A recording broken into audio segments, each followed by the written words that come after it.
MPPs are back home in their riding for the summer, and Premier Wynne and the Ontario Liberal Party just celebrated its one-year anniversary as a majority government. The Premier has weathered OPP investigations into deleted emails and the Sudbury by-election, a controversial budget, and labour unrest from the province's teachers. The Ontario PCs have picked Patrick Brown as their new leader, and Andrea Horwath appears re-energized after the NDP win in Alberta. I'm joined by Toronto Star Queen's Park reporter Rob Ferguson to discuss this and more. Thanks for joining us, Rob. My pleasure, Marcel. It's been a really interesting session that we had just concluded recently. And so give us the highs and the lows of the session. Well, it was actually a very busy session, and a fair amount got done. There were 11 bills passed, but I think what people are going to remember most are things like the Sudbury by-election scandal and the budget, where we got beer in supermarkets, which will be here by December. Not in time for summer, but in time for the holidays. Sadly, not in time for summer, but I guess it takes a while to get this together. And also the sale of Hydro One, which is actually fairly controversial. There are a lot of other bills too, if you want to get into those. There's the distracted driving legislation that people will be very interested in, because starting in the fall, if you are talking on your phone in the car, without a hands-free or a headset or whatever, you could be nailed for up to $1,000. I think the penalties have gone up quite a bit, and 3 demerit points. They've also introduced similar penalties for drugged driving as opposed to drunk driving, because a lot of people are driving high and there's not a specific penalty for that. Oh, Plus, yeah, so they've gone that extra step, which is a good move. So those are 3 of the bills of the 11 that were passed during the session. And then you started at the top of it by talking about the Sudbury by-election. Certainly a lot of controversy, and in fact it's spawned an OPP investigation into that. Oh yeah, we're still waiting to see if there's going to be charges in that, because not only is the OPP looking at whether 2 officials with the Liberals, the Deputy Chief of Staff to the Premier, Pat Sorbera, plus a Liberal operative up in Sudbury named Jerry Lougheed, who happens to be on the police board and runs a funeral home up there, and he's a big Liberal organizer. You know, there are transcripts of these calls they made to the former Liberal candidate up there, which, you know, the opposition parties say makes it sound like they offered him a job so that he would not run as a candidate again, because they wanted defecting New Democrat MP Glenn Thibault to get that nomination, which he did, and he won. The OPP is still investigating over the deleted emails, if I recall. Yeah, and that investigation keeps going deeper down the rabbit hole, because they keep getting search warrants to go after more computer records. So every time they do that, they seem to find more stuff that they want to look into. So I'm not really much of a betting man. I wouldn't want to say how much longer that one will take, but you know, I don't think it's gonna wrap up quickly. Now, during the election, Premier Wynne campaigned as a progressive, almost campaigning on the left, but now she seems to be more acting as a government on the right, with the sale of Hydro One and some of the actions that she's done in the budget and elsewhere. And I think it's partially a function of they don't have any money. They don't have a lot of money. And on Hydro One, for example, you know, they wanted money to improve public transit, because everybody knows the roads around Toronto and Hamilton are generally pretty messed up. There's so much traffic. So they were looking for a way to fund this. And if you'll recall, about a year and a bit ago, she was talking that she wanted new revenue tools for transit. And the NDP and the Progressive Conservatives said, you know, hell is going to freeze over before we let you raise taxes for this. So given the state of the public finances, with the Liberals promising to eliminate the budget by 2018, I think they kind of ended up in a corner. And that corner was, let's see what we can sell, because there was no public appetite for taxes. So, and before the last election, they said they were going to look at selling off what they could do to maximize the value of some assets. Now that's the way they've gone, and there's quite a bit of controversy over that, because I think after the Conservatives back in the late 90s leased off Highway 407 for whatever it was, 99 or 100 years, and that ended up being a huge sweetheart deal for the company that bought it and not so much for taxpayers. I think that has made people leery.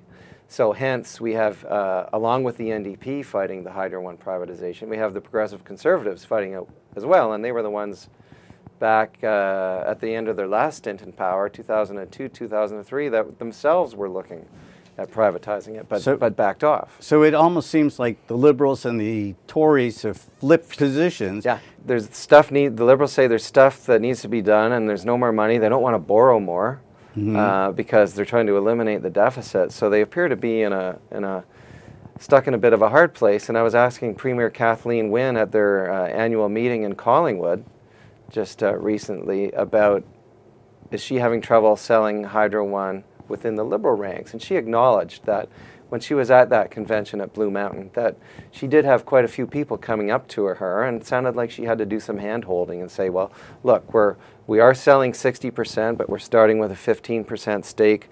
We're going to retain 40%, and the rules are set up so that no single shareholder can have more than a 10% stake. And big decisions will take 2/3 majority on the board. So they think they can, maintain control of Hydro One. But you indicated, we're 3 years out from a provincial election, and just recently the Ontario PCs nominated or elected Patrick Brown as their new leader. How's the early reviews on Brown? Well, we haven't seen a lot of him. He has been at the legislature for a question period a few times, but now we're into the summer break, and they seem to have him out on the road. The thing is, he doesn't have a seat in the legislature, so we keep asking him when he's going to get a seat. And at the leadership convention on the day, he kind of suggested he'd like to get one, but he seems to be it doesn't seem to be so much of a priority right now. So we're not sure how soon he's going to end up in a seat. So and the other thing is there was very little policy discussed at that in that whole leadership race. MPP Christine Elliott was trying to take it that way, and I know her campaign had a lot of policy advisors on it for health and finance and other things, but they really ended up not being very busy at all because the whole race became old guard versus new guard, with Patrick Brown, who's been an MP in Ottawa for 9 years, as the new guard. So we don't really know a lot about him. We know he's voted a bit on the social conservative side of the party. He has said that, with the current controversy over the new updated sex ed curriculum, that he's more worried about math and science than he is about sex education.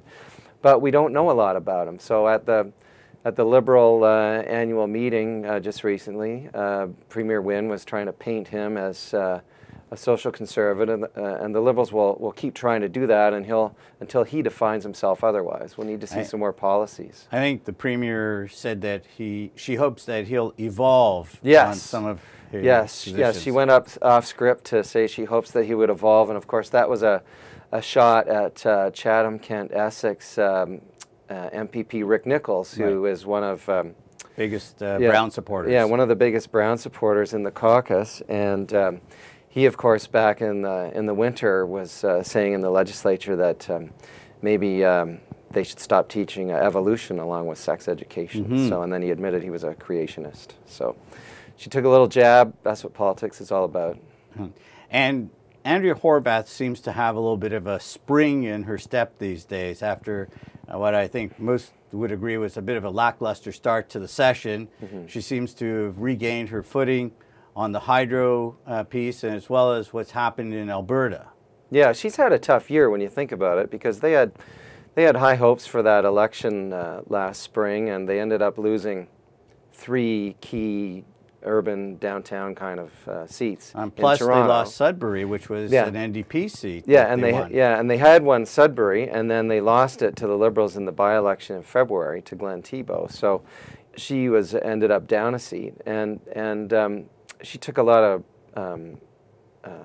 bit of a drubbing for their performance in last spring's campaign when they were more populist, and some people thought that they were trying to sound like Tories a little bit. So she bounced back. She had a leadership review vote in the fall, which was pretty steady along the lines of the number she had last time, around 75–76%.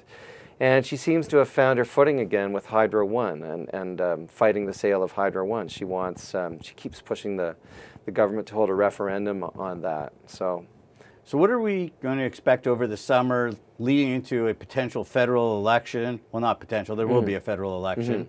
What role is the three parties going to play provincially in that federal election? I think we'll see a fair amount of involvement because everybody's got a lot at stake. You know, for Patrick Brown, it's the people he came from. The Premier would like to see, you know, she was already helping. She's already trying to help Justin Trudeau. She was taking some shots at the Harper government on the week at the convention. Yeah, the convention about how they handled the Harper government, how they handled the Truth and Reconciliation Commission on you know, what was called a cultural genocide against the First Nations peoples in the residential schools. So she's always out to lend a hand on that. And of course, Andrea Horwath wants some more Orange Crush because after the NDP won the election in Alberta, the New Democrats are hoping for some momentum, and they're all hoping that to ride the respective coattails. And in addition, we may see a cabinet shuffle from the Premier this summer. And we'll also see Patrick Brown, the new Tory leader, put his stamp on the party at some point leading up to the next session. Rob Ferguson, thank you so much for joining us today. We'll be back in a moment with The Point.